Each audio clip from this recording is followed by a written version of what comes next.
Bonjour à toutes et à tous et bienvenue dans cette première émission dédiée au cinéma de patrimoine.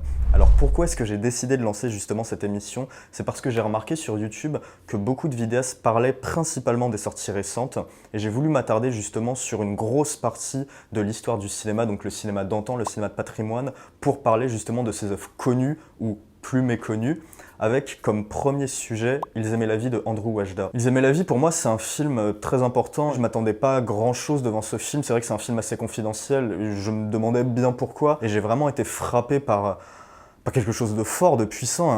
Un film dont j'ai envie de parler à tout le monde, que j'ai envie que tout le monde voit. Et c'est pour ça que je voulais le partager dans ce pilote avec vous.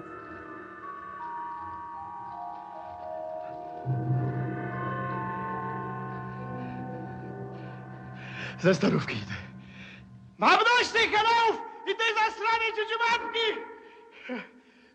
Donc petite remise en contexte, on est pendant la Seconde Guerre mondiale et Andrew Wajda, à l'âge de 16 ans, et du haut de ses 16 ans, le réalisateur, enfin pas encore réalisateur, décide de devenir résistant, de rejoindre justement les insurgés qui combattent en Pologne, parce que la Pologne, pour rappel, c'est un pays qui a énormément souffert pendant la Seconde Guerre mondiale.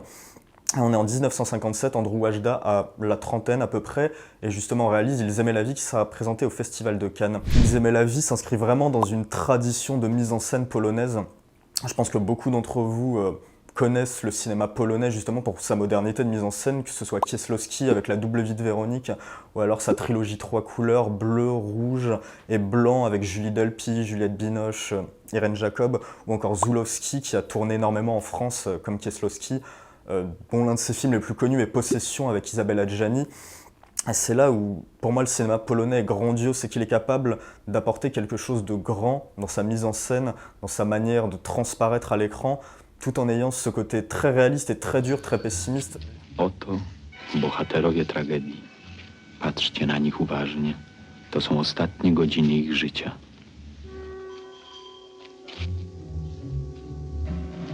Il explique justement en interview les motivations, les raisons de la réalisation de ce film. Après la guerre et l'occupation allemande, est venu le changement mais pas celui attendu. On pensait être du côté de l'Occident, c'est pour cela qu'on s'était battu et cette confrontation avec la réalité nous a rendus beaucoup plus matures. Et justement, cette maturité transparaît dans Ils aimaient la vie. On a vraiment l'impression d'être face à un cinéaste qui a énormément vécu de choses, et d'ailleurs c'est le cas, qui a énormément d'expérience et pourtant du haut de ses 30 ans, Andrew Wajda arrive à nous livrer un véritable chef-d'œuvre. Ils aimaient la vie s'inscrit vraiment dans un courant cinématographique empli de modernité, justement à travers par exemple le plan séquence dès l'introduction du film qui donne immédiatement le ton. On suit tous les personnages qui vont vers le champ de bataille, tous les insurgés, et parmi les personnages se trouvent des hommes, soldats, un artiste aussi, des femmes, des enfants, et tous ces gens vont combattre pour la Pologne contre l'envahisseur allemand, mais jamais Andrew Wajda n'adopte vraiment de posture revancharde ou film anti-allemand, non. Ici, il dépeint vraiment son expérience vécue pendant cette guerre,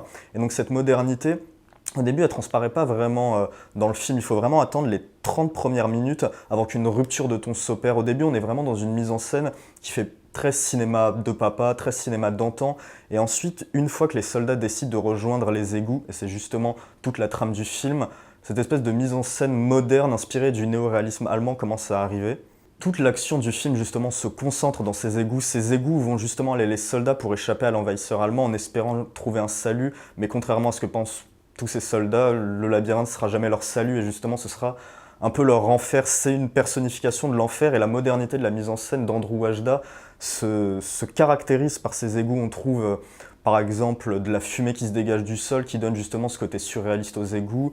Nos soldats, alors qu'ils sont en train de défiler en essayant de trouver la sortie au milieu de ce lieu lugubre, tombent sur l'artiste que j'ai cité précédemment en train d'errer en jouant de l'ocarina, ou encore sur un soldat les yeux exorbités en train de pousser un hurlement. Et il y a une rupture dans ces égouts de temporalité, de lieu, puisque les soldats peuvent se perdre de vue à tout moment. Ils finissent un moment par ne plus réussir à se retrouver, alors que ces soldats sont toujours en train de nous vanter cette espèce de patriotisme exacerbé qui était très présent logiquement pendant la Seconde Guerre mondiale, des soldats qui veulent rester unis, et justement cette espèce de rupture qui s'opère entre eux revient à plusieurs moments, notamment lorsqu'ils vont dans les égouts, ils croisent une femme qui demande de l'aide pour retrouver sa fille et que les soldats décident tout simplement de l'ignorer. On peut vraiment voir dans ce lieu un espèce de personnage à part entière qui fait un peu perdre la tête à tous les soldats qui se trouvent là-dedans, des soldats d'ailleurs qui rentrent dans ces égouts sans eau ni nourriture mais armés jusqu'aux dents, et leurs armes jamais ne vont être utiles face à l'enfer qui les attend. Et l'extérieur, la surface, qui pourrait sonner comme un salut, justement, ne l'est pas, parce qu'à chaque fois qu'un soldat va tenter de remonter à la surface, il va tomber face à des soldats allemands, des nazis qui vont les exécuter immédiatement.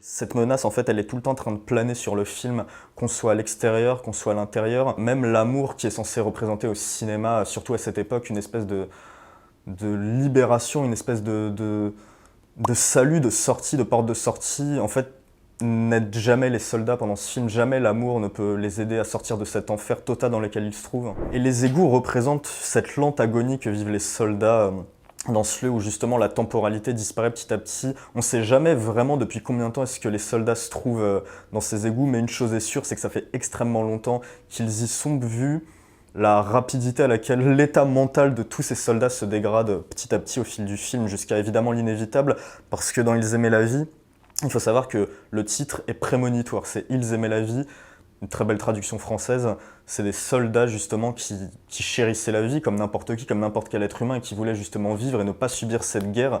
Et en plus le film, comme je le disais précédemment, s'ouvre sur un plan séquence de tous ces soldats qui vont vers le champ de bataille et là une voix off accompagne justement cette marche en nous expliquant que tous les personnages, sans exception à l'écran, vont mourir. C'est-à-dire que la voix off ne nous prend pas en traître, absolument tout le monde va mourir dans ce film. Et il y a un espèce de côté très pessimiste, comme je le disais, alors que l'année suivante, à Cannes est présenté Quand passent les cigognes, où justement on a une vision un peu moins pessimiste de cette Seconde Guerre mondiale, où justement, encore une fois, là c'est l'amour qui est mis en avant, mais on a la vision de deux cinéastes différents. Drew Ashda, justement, a décidé de se diriger vers ce côté un peu plus sombre de la Seconde Guerre mondiale. Le seul parallèle qu'on pourrait vraiment faire entre les deux films, c'est une modernité à travers des personnages féminins. Donc, Quand passent les cigognes, il y a l'un des personnages féminins qui est médecin, et son père, justement, l'encourage dans cette voie en lui disant quelque chose du genre « Nos enfants doivent toujours nous surpasser ».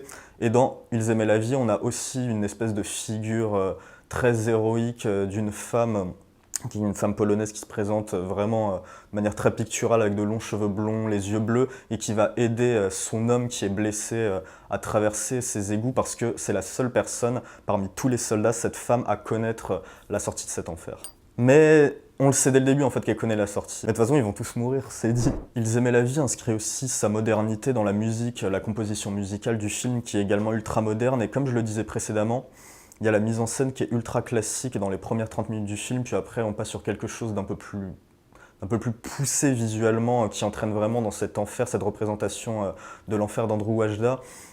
Et au début du film, on trouve justement un personnage résistant, un artiste, qui joue du piano pour les soldats, de la musique très classique.